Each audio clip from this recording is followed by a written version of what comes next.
Throughout human history, a number of mythical narratives have captured our imagination, featuring tales of divine angels, colossal giants, and catastrophic disasters.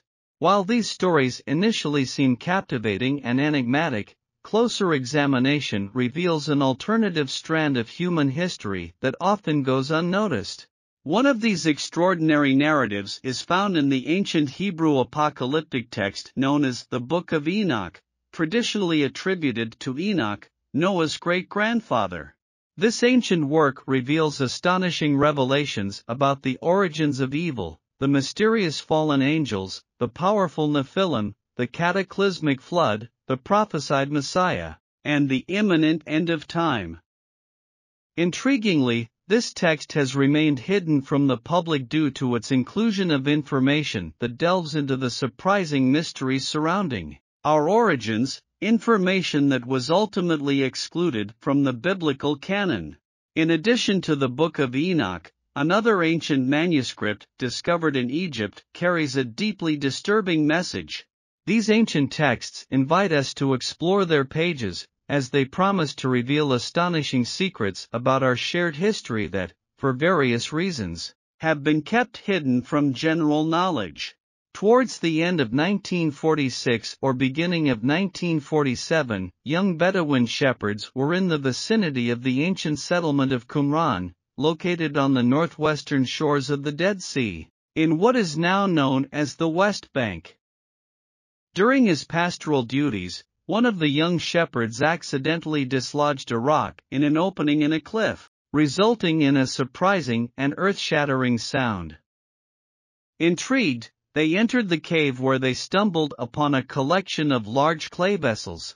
Among these vessels, 7 contained a treasure of leather scrolls and papyrus.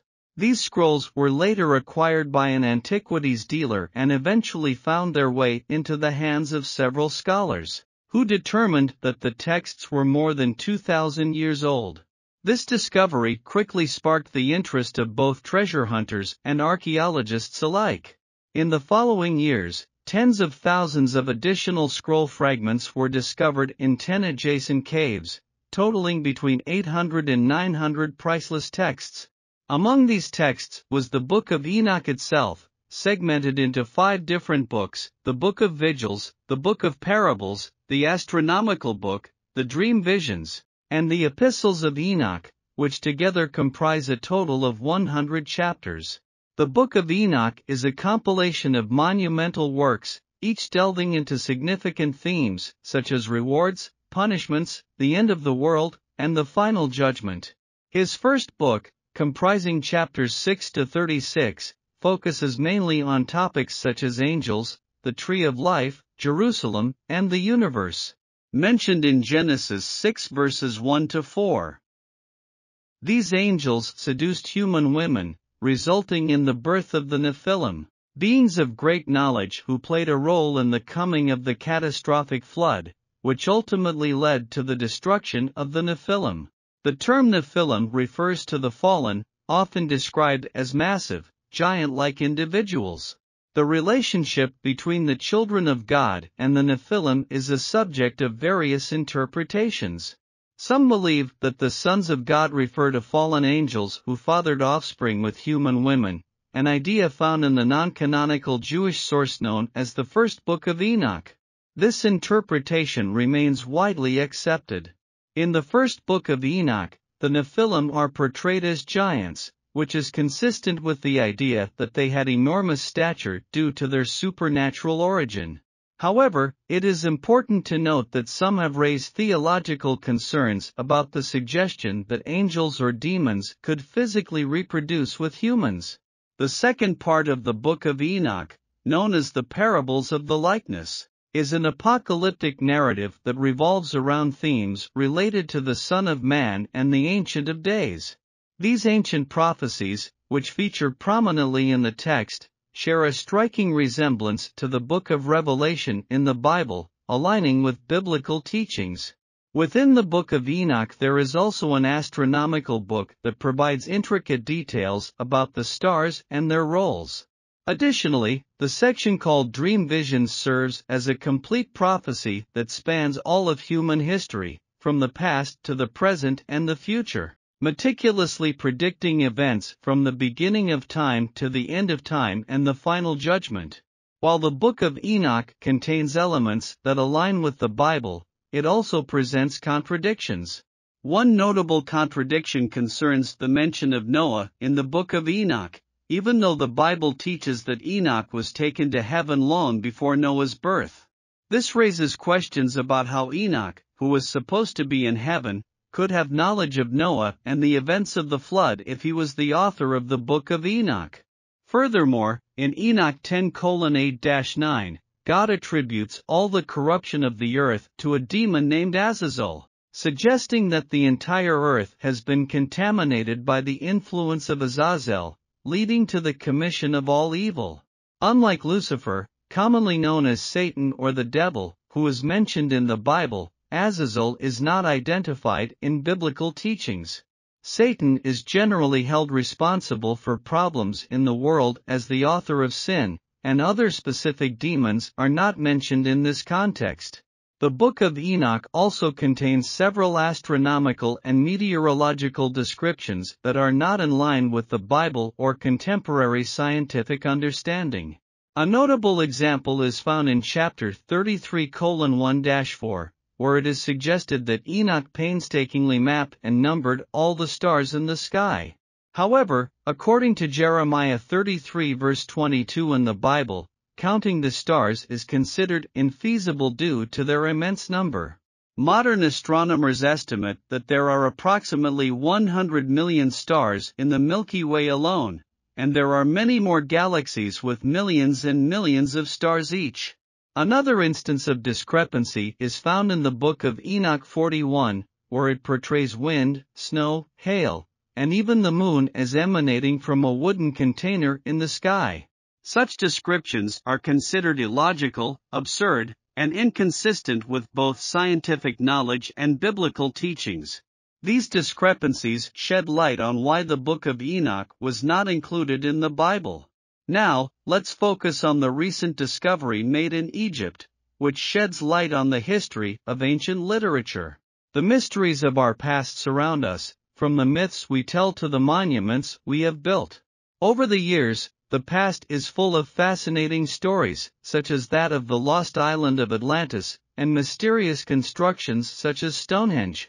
Our interest in these enigmas has stood the test of time, and the need we feel to understand them better drives us further into the limitless well of human curiosity. There is endless promise for our future if we combine the discoveries of ancient wonders with the rapid advancement of technology. Therefore, in today's video, we are going to take a look at one of the most recent discoveries in Egypt that will leave you speechless, the Book of Thoth.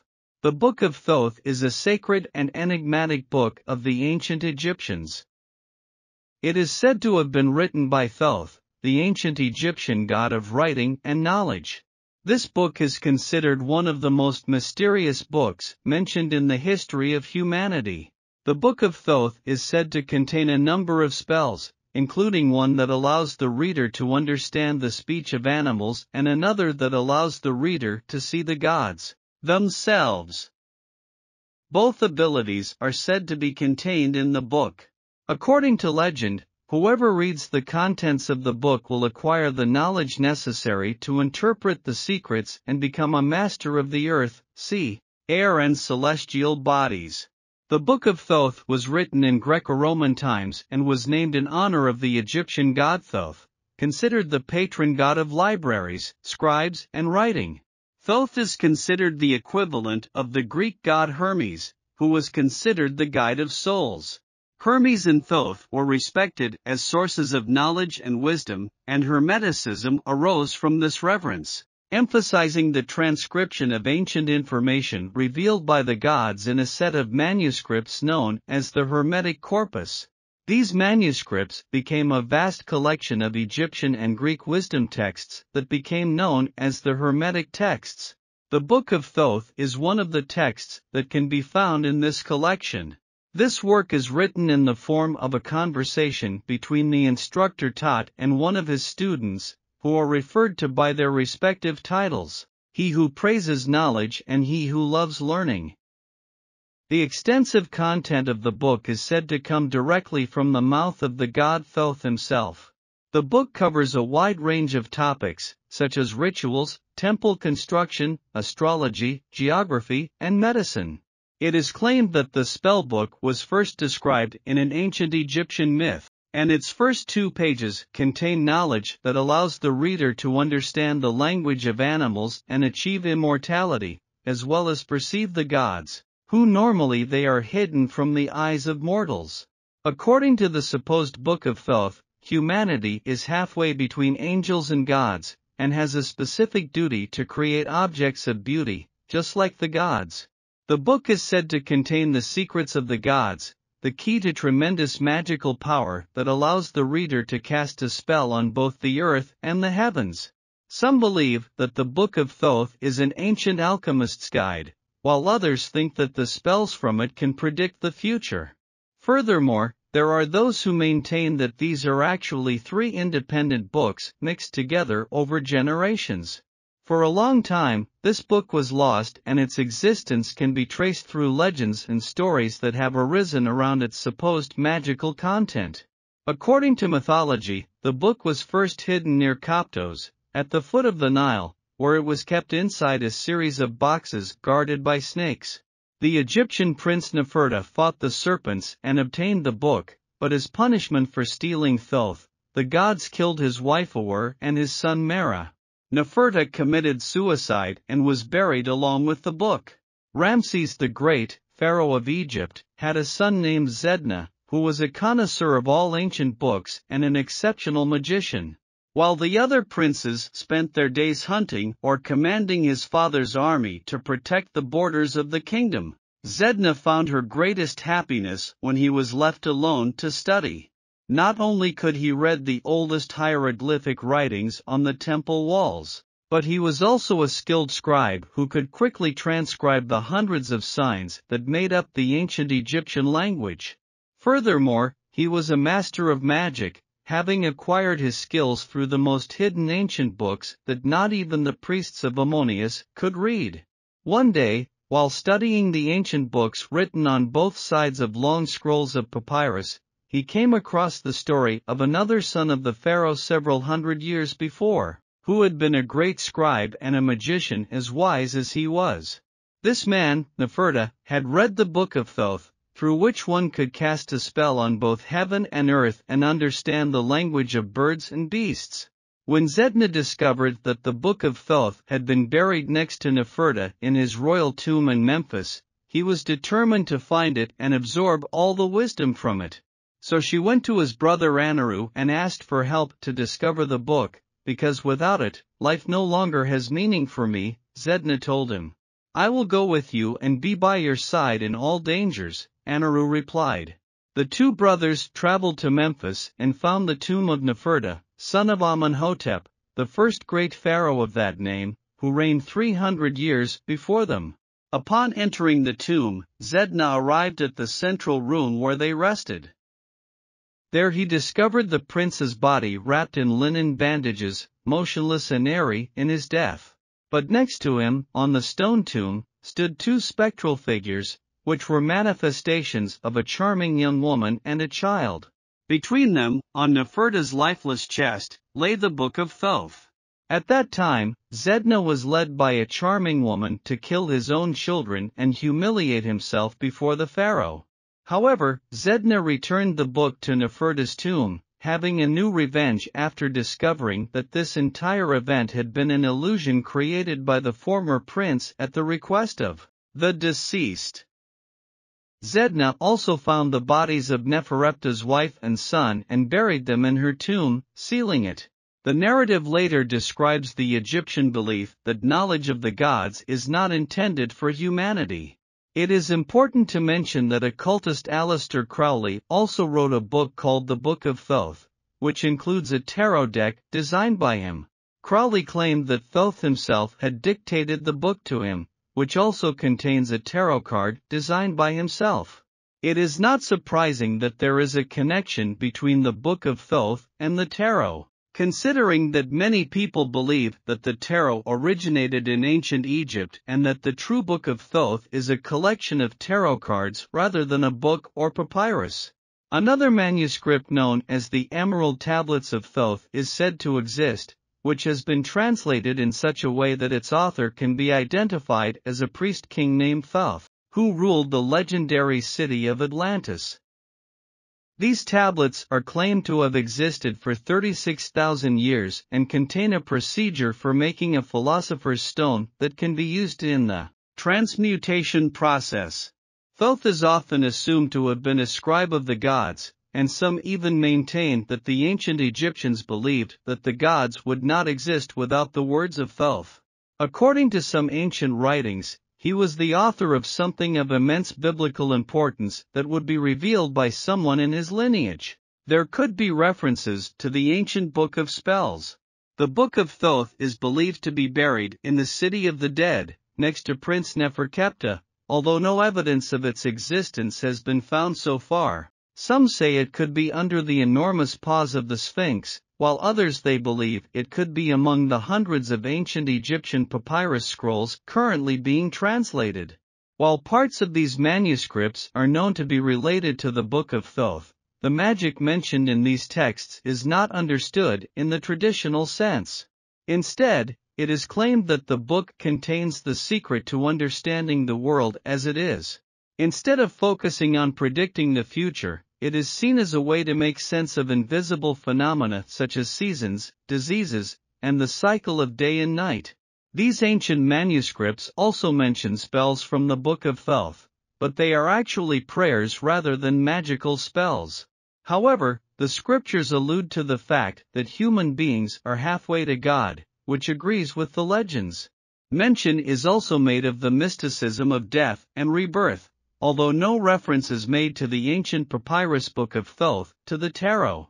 Only one thing is certain: no one knows what lies within the pages of the true Book of Thoth, unless it is discovered.